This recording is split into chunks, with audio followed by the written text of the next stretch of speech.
Silence has always been misunderstood, especially by men who confuse noise with strength and reaction with power. But Napoleon Bonaparte understood something that most people never grasp in their entire lifetime. Silence is not the absence of action. It is the presence of control, and in a world driven by emotion, impulse, and constant reaction, control is the rarest and most dangerous form of power. From a young age, men are conditioned to believe that if they do not speak, they will be ignored. If they do not defend themselves, they will be perceived as weak. And if they do not constantly explain who they are and what they want, the world will move past them. But Napoleon rejected this conditioning entirely because he understood human psychology at a level far deeper than his contemporaries. He recognized that every word spoken leaks information about intention, urgency, fear, confidence, and desire, and that information, once released, can never be taken back. Silence, on the other hand, reveals nothing while extracting everything. Because when one side refuses to speak, the other side begins to fill the void, projecting assumptions, anxieties, and expectations that often work against them. Napoleon did not use silence because he lacked confidence. He used it because his confidence was internal and did not require external validation. And this distinction alone separated him from weaker men who spoke compulsively, to reassure themselves rather than to influence outcomes. In military councils, Napoleon was often quiet while others debated loudly, not because he was uncertain, but because he was observing how they thought, where they hesitated, what they feared, and what they assumed. Knowing that people reveal more in unguarded speech than they ever intend to, he understood that the man who speaks first in a tense situation often does so to relieve discomfort, and the man who relieves discomfort too quickly surrenders leverage. Because discomfort is pressure, and pressure forces mistakes. Silence allows pressure to build, and pressure exposes weakness. Weak men hate silence because it forces them to sit with their thoughts, their insecurities, and their lack of control, so they speak to escape it. But powerful men tolerate silence because they know that whoever controls the emotional temperature of a situation controls its direction. Napoleon allowed silence to do the work for him. He let enemies underestimate him, let allies wonder, let rivals miscalculate, because uncertainty slows decision-making, and slowness creates opportunity for the prepared. Silence made Napoleon unreadable, and unreadability is terrifying to people who rely on prediction to feel safe. Because when someone cannot be read, they cannot be controlled, anticipated, or easily countered. This is why silence has always been associated with authority across cultures. And history judges speak last, leaders issue brief commands. Masters do not explain themselves unnecessarily because authority does not argue for its position. It assumes it. Napoleon embodied this principle instinctively. He did not justify his silence, he did not apologize for it, and he did not rush to fill gaps with reassurance. Because reassurance weakens authority by signaling doubt. He knew that when people do not know what you are thinking, they often assume you are thinking something dangerous. And fear is a far more reliable motivator than admiration. Silence disrupted the emotional balance of his opponents. It made them restless, impatient, and prone to overreaction, and once someone overreacts, they expose their hand. Napoleon waited for these moments, understanding that the first visible move is often the weakest one, because it is driven by emotion rather than strategy. In modern life, this principle remains unchanged. Even though the battlefield has shifted from physical war to social dynamics, business, negotiation, and influence, men today are encouraged to overshare on social media, in conversations, in conflicts, believing that transparency builds trust, when in reality, unfiltered transparency often destroys leverage. Napoleon would have seen this as self-sabotage because when everyone knows your plans, your fears, and your reactions, you become predictable, and predictability is the enemy of power. Silence, when used deliberately, creates asymmetry. You know more than others know about you. And asymmetry is where advantage lives. Napoleon's silence was never passive. It was observant, deliberate, and disciplined, allowing him to gather intelligence without broadcasting intention. He understood that speaking too much creates emotional attachment to words, and emotional attachment clouds judgment, because once you say something publicly, your ego becomes invested in defending it, even if circumstances change. Silence preserves flexibility, and flexibility allows adaptation, which Napoleon valued more than rigid consistency. Weak men cling to consistency because it gives them identity. Strong men prioritize outcomes over identity. and silence allows outcomes to change without ego interference. Napoleon did not need to constantly assert dominance, because dominance was reflected in his positioning, his timing, and his decisiveness, not his volume. Silence allowed him to conserve energy, mental, emotional, and strategic, while others exhausted themselves arguing, explaining, and posturing. Energy conservation is an overlooked aspect of power, because power is not just about capability, but sustainability, and men who waste energy reacting to every stimulus eventually lose clarity. Napoleon understood that silence filters noise, and noise is the enemy of clear thinking. When you are silent, you hear patterns others miss, you notice inconsistencies, and you recognize opportunities forming before they are visible. Silence sharpened Napoleon's perception, allowing him to see the battlefield not as chaos, but as a system of human behaviors waiting to be exploited. This is why silence feels uncomfortable to most people. It removes distraction and forces awareness. And awareness is dangerous because it reveals truths people would rather avoid. Napoleon did not avoid these truths. He confronted them internally, so he would never be forced to confront them publicly. His silence was a reflection of inner order, and inner order is the foundation of external control. When a man cannot control his words, he cannot control his reactions. And when he cannot control his reactions, he becomes a tool for others to manipulate. Napoleon refused to be manipulated, so he limited what others could access. And silence was his gatekeeper. He spoke when words created irreversible impact and remained silent when words would dilute power. Understanding that scarcity gives value, and when speech is scarce, it carries weight. This is the ultimate lesson of silence as power.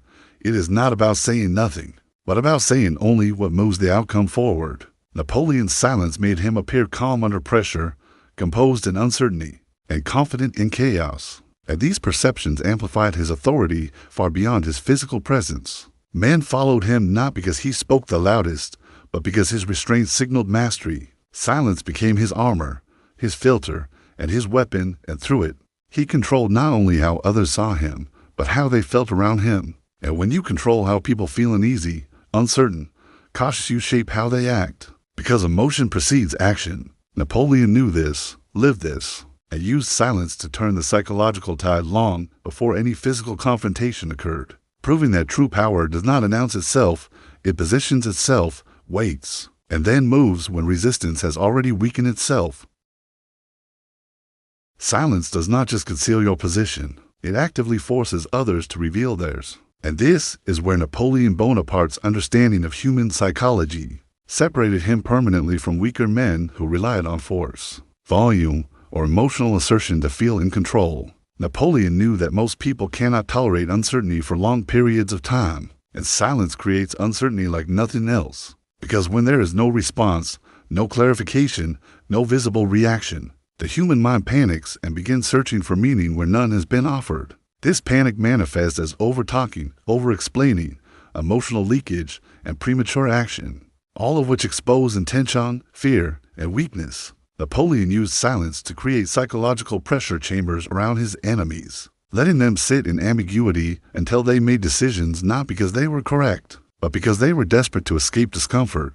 Weak men speak to relieve tension. Strong men allow tension to grow until it breaks the other side. In councils of war, Napoleon would often say very little while generals argued passionately, knowing that those who argued the most were revealing how they thought, what they valued, and where they felt insecure. Every word spoken in such moments was intelligence freely given, and Napoleon absorbed it without paying the price of exposure in return. He understood that silence reverses the power dynamic. The speaker becomes the subject, and the silent man becomes the observer. And observers always hold advantage, because they are not emotionally invested in defending a position prematurely.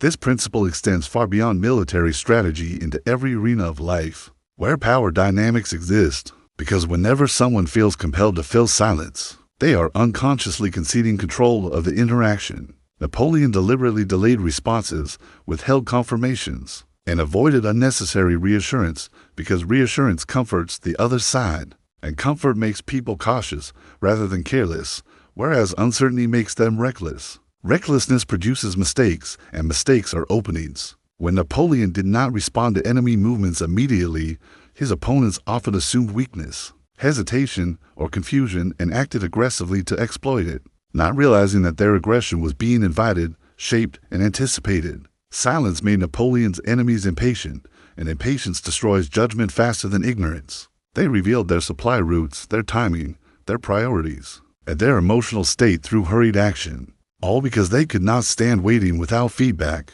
Napoleon, by contrast, was comfortable letting time stretch, because time working against an anxious opponent works in favor of the composed strategist. Weak men interpret silence as rejection, disrespect, or threat, and respond emotionally to regain equilibrium. But Napoleon relied on this emotional predictability to his advantage, knowing that people act most irrationally when they feel ignored or uncertain. In modern terms, this is why silence in negotiations unnerves the other side, why delayed responses increase perceived value, and why calm non-reaction often escalates emotional reactions in others. Silence does not neutralize emotion, it transfers it. Napoleon transferred emotional burden onto his enemies, while keeping his own internal state disciplined and neutral, which allowed him to make decisions without urgency or ego interference. He understood that the man who reacts first loses leverage, because reaction implies that something external has seized control of your internal state. And once that happens, your behavior becomes predictable. Silence interrupts this cycle. When you do not respond immediately, you deny the other side the feedback they expect, forcing them to guess whether their move succeeded, failed, or provoked something more dangerous. Guessing creates insecurity, and insecurity drives disclosure. Napoleon often let his enemies believe their actions had no effect, which unsettled them more than resistance ever could, because resistance confirms relevance, but indifference suggests superiority. This psychological asymmetry is devastating, because people are far more afraid of being irrelevant than opposed. Silence creates this fear subtly, without confrontation, without escalation, and without risk. In leadership, Napoleon used silence to test loyalty, resolve, and competence. Those who filled the void with excuses, promises, or emotional appeals revealed their weakness, while those who remained composed under uncertainty earned trust. He knew that people reveal their true character not when they are speaking confidently,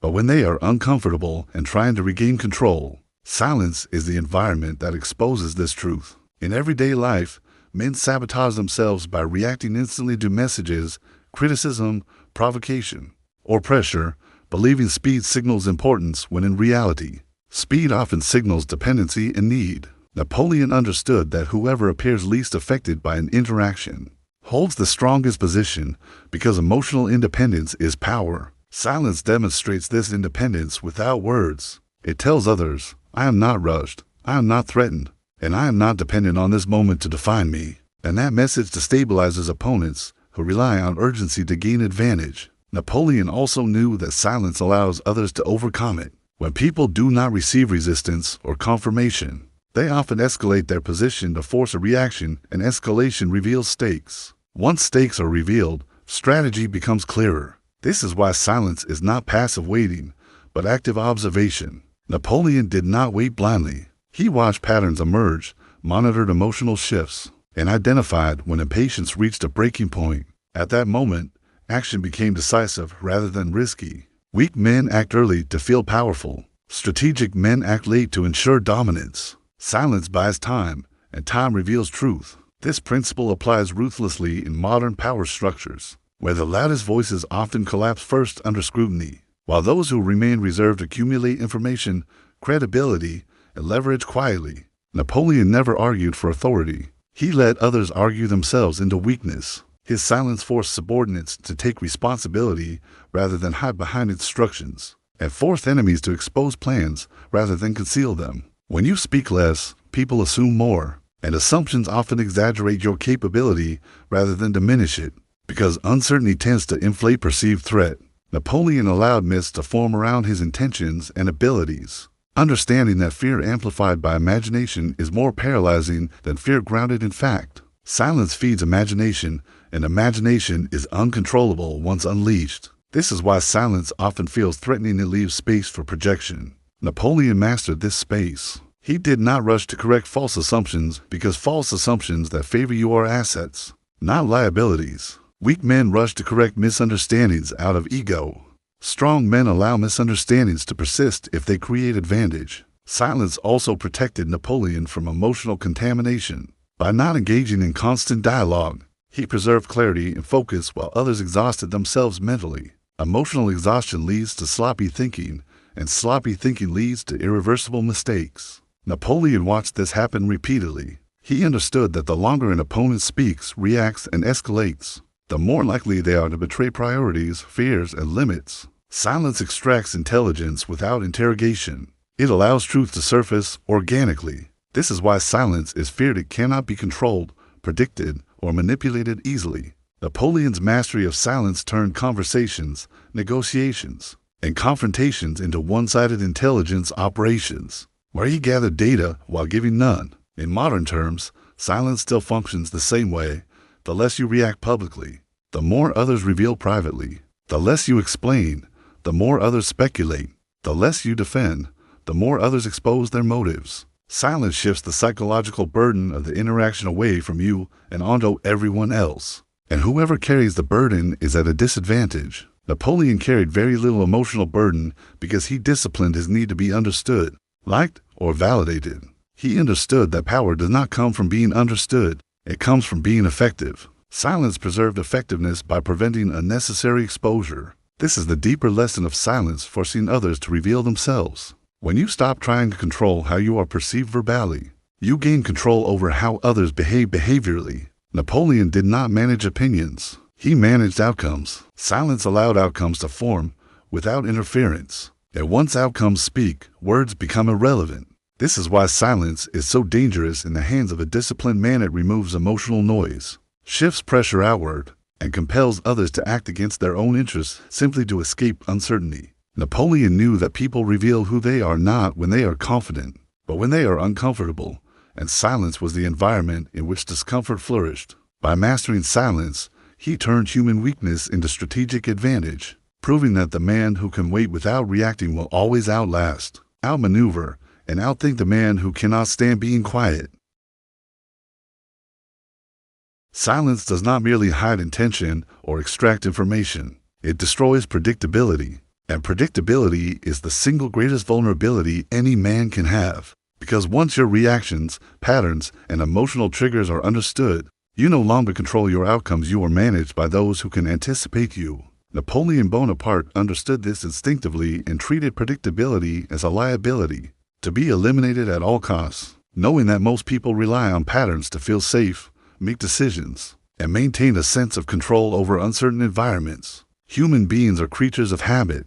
They expect consistency, rhythm, and recognizable behavior. And when those expectations are violated, confusion sets in, followed quickly by hesitation, fear, and error. Napoleon used silence to break patterns deliberately, refusing to respond the same way twice, refusing to confirm expectations, and refusing to give others the comfort of knowing what he would do next. This unpredictability was not chaos, it was calculated instability, designed to keep enemies permanently reactive while he remained proactive. Silence was essential to this because speech creates patterns, explanations create logic trails, and logic trails can be followed, countered, and exploited.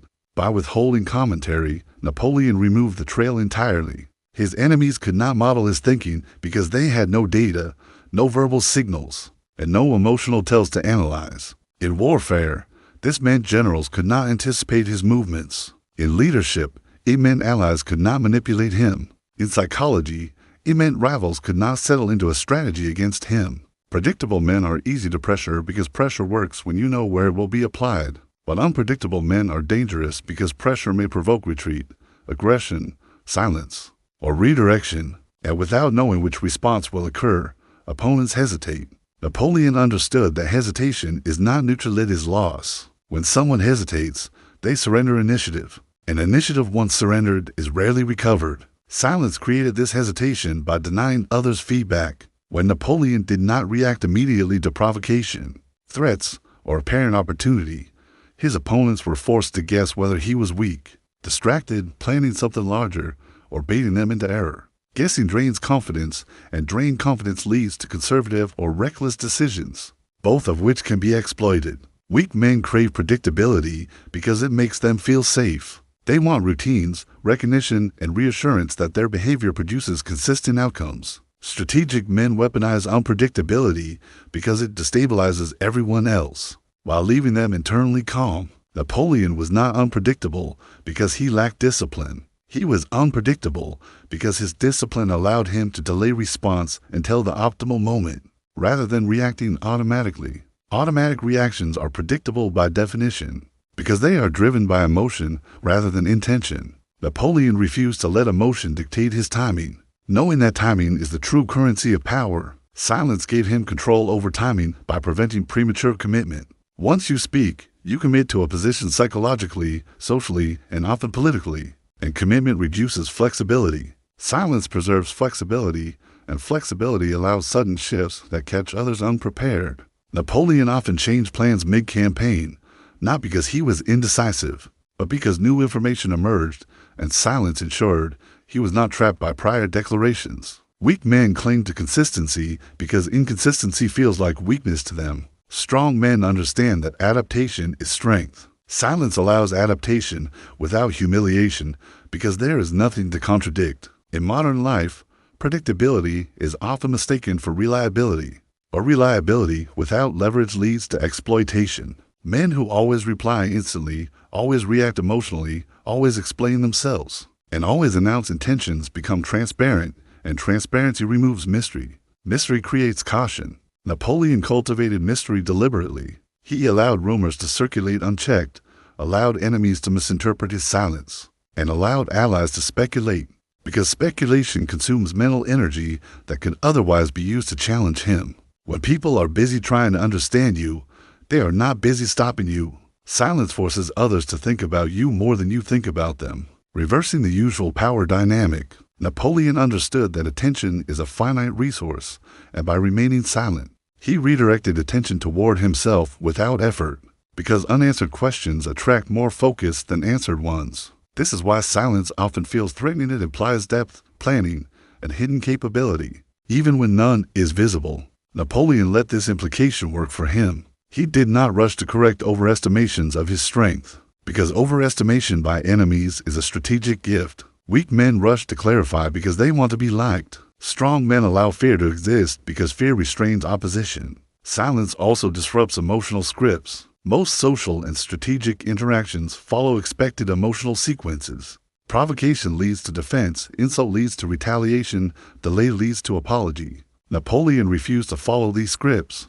When insulted, he might say nothing. When challenged, he might delay response. When threatened, he might appear indifferent. These deviations from expectation unsettled others because they could not rely on familiar cause and effect. Unsettled people make poor decisions. Silence breaks emotional momentum, and emotional momentum is what drives impulsive action. By interrupting this momentum, Napoleon forced others to confront uncertainty without guidance. And most men are not equipped to operate in uncertainty.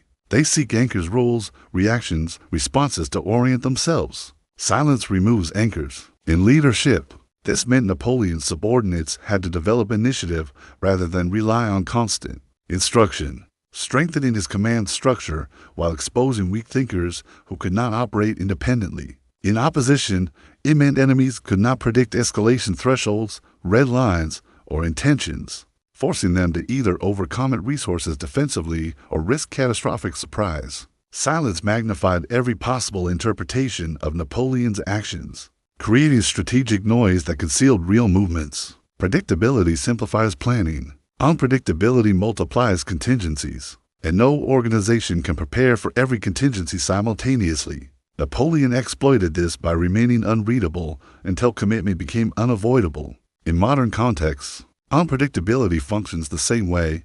The person who cannot be easily categorized is harder to manipulate, pressure, or undermine. When people do not know how you will respond to criticism, they hesitate to criticize. When they do not know how you will react to conflict, they avoid provoking it. When they do not know your plans, they cannot block them. Silence is the foundation of this unpredictability because speech reveals patterns faster than action ever could. The more you speak, the more data you provide. The more data you provide, the easier you are to model. The easier you are to model, the easier you are to defeat. Napoleon refused to be modeled. His silence ensured that even when people thought they understood him, they were often wrong. This forced continuous recalculation on the part of his enemies, exhausting their cognitive resources while preserving his own. Cognitive exhaustion leads to simplification, and simplification leads to error. Napoleon waited for these errors. Silence also prevented emotional escalation from locking him into unnecessary conflicts. When men react verbally to provocation, they escalate situations that could have resolved themselves through inaction. Napoleon allowed provocations to dissipate when they offered no strategic value, conserving resources for battles that mattered. This selectivity enhanced his unpredictability because opponents could not rely on provocation to draw him out. He chose engagement on his terms. Weak men fight every battle because ego demands response. Strong men fight selectively because outcomes demand restraint. Silence is the filter that enables this selectivity. By not reacting automatically, Napoleon ensured that every action served a broader objective rather than a momentary emotional release. This made his movements appear sudden and overwhelming when they finally occurred, because others had mistaken his silence for inaction. Silence created false confidence in his enemies, and false confidence is lethal. When opponents believe they understand your limits, they push beyond safe boundaries. Napoleon allowed this, then exploited overextension ruthlessly. In the modern world, silence still enables this dynamic. When you do not advertise your capabilities, people underestimate you. When you do not respond immediately, people assume disinterest or weakness. When you do not explain yourself, people project their own limitations onto you. These projections can be used strategically. Napoleon understood that power often lies in letting others believe what benefits you, rather than correcting them. Silence is the medium through which these beliefs form. Ultimately, unpredictability created by silence protects you from manipulation because manipulation relies on anticipation. Silence, at its highest level, is not a tactic aimed outward, but a discipline enforced inward, because the final battleground is never the enemy in front of you, but the impulses inside you that demand expression, validation, reaction, and emotional release. And Napoleon Bonaparte understood this more clearly than most men ever will. While others believe power came from domination of territory, he knew lasting dominance begins with domination of the self. Silence, for Napoleon, was a visible proof of inner order. A man who cannot control his tongue cannot control an army, cannot control timing, cannot control outcomes, because every uncontrolled word is a symptom of an uncontrolled mind. Weak men speak to discharge emotion. Strong men remain silent to preserve clarity. Napoleon refused to let anger, excitement, insecurity, or ego dictate his behavior, knowing that emotions are temporary states, but decisions create permanent consequences. Silence was how he prevented temporary feelings from hardening into irreversible mistakes. When insulted, he did not rush to defend his honor. When doubted, he did not rush to explain himself. When underestimated, he did not rush to correct the error. Each moment of silence was an act of self-mastery, a deliberate pause that allows strategy to override impulse. Most men fear silence because silence forces them to sit with their own thoughts. And many men are uncomfortable with what they find their uncertainty, doubt, unresolved fear. Napoleon was comfortable in silence because he had trained himself to operate without emotional noise. This inner stillness allowed him to observe reality as it was, not as he wished it to be. Observation precedes control. Men who speak constantly are usually trying to control perception. Men who remain silent are usually trying to understand reality. Napoleon prioritized understanding over appearance, because appearance without substance collapses under pressure. Silence gave him space to think while others were busy reacting. And thinking time is the rarest and most valuable resource in any competitive environment. In war, seconds matter. In leadership, perception matters. In life, timing matters. Silence preserves all three. Napoleon also understood that silence builds authority not by force, but by gravity. When a man speaks rarely, his words carry weight.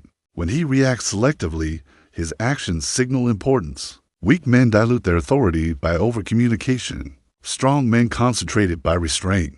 Napoleon did not issue endless explanations to his generals. He issued concise directives at decisive moments, and because silence preceded speech, speech commanded obedience. This is a psychological principle that applies universally. Scarcity increases value. Words that are scarce are respected.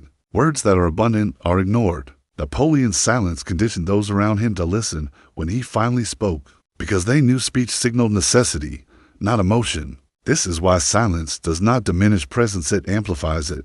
A silent man who acts decisively commands more attention than a loud man who acts impulsively. Napoleon's enemies often misinterpreted his silence as hesitation, not realizing it was preparation. By the time they recognized movement, it was too late to respond effectively. Silence delayed revelation until resistance was weakest. This same principle governs personal power today. Men who announce every intention invite resistance before execution.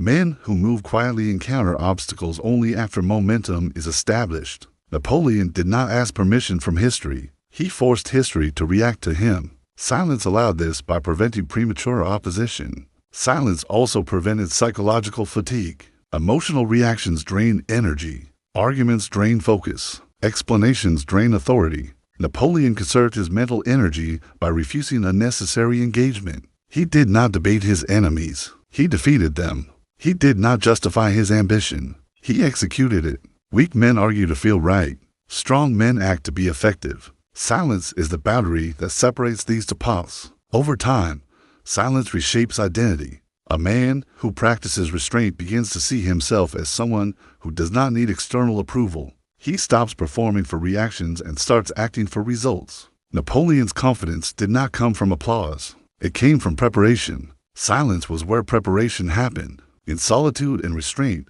he refined plans, anticipated reactions, and calibrated timing. When action finally came, it appeared effortless, not because it was easy, but because the struggle had already occurred internally. Silence is where battles are won before they are fought. This is why silence intimidates insecure people. It suggests unseen effort, hidden depth, and unresolved capability. Napoleon allowed this intimidation to exist. He did not rush to comfort others with transparency. Comfort weakens deterrence. Silence strengthens it. The final truth Napoleon lived by is this: the man who controls his reactions controls the frame of reality around him. Frames define meaning. Meaning drives behavior. Behavior creates outcomes. Silence is how you seize control of the frame. When you do not react as expected, you redefine the situation. When you do not speak when provoked, you deny others control over your emotional state. When you do not explain yourself, you force others to adjust to your terms. Napoleon did this instinctively. He refused to be dragged into emotional battles that did not serve his strategic goals. He chose when to engage, when to withdraw, and when to wait. Waiting, for him, was not passive, it was deliberate positioning. Silence was active restraint. This level of restraint requires confidence in delayed gratification, something weak men lack. Weak men want immediate relief, immediate validation, immediate reaction, immediate resolution. Strong men tolerate tension because they understand tension precedes leverage. Silence holds tension without breaking. Napoleon allowed tension to build until it worked in his favor. He understood that not every moment requires action, but every action requires the right moment. Silence is how you wait for that moment without exposing vulnerability. In the end, Napoleon's silence was not about secrecy alone, it was about sovereignty. He ruled himself first, and because he ruled himself, he could rule circumstances. This is the ultimate lesson. Power is not loud, rushed, or reactive. Power is calm, deliberate, and often silent. Men who master silence stop being pushed by the world and start pulling the strings beneath it. Napoleon knew this, and that is why, long after his battles ended, his mindset still dominates the psychology of power.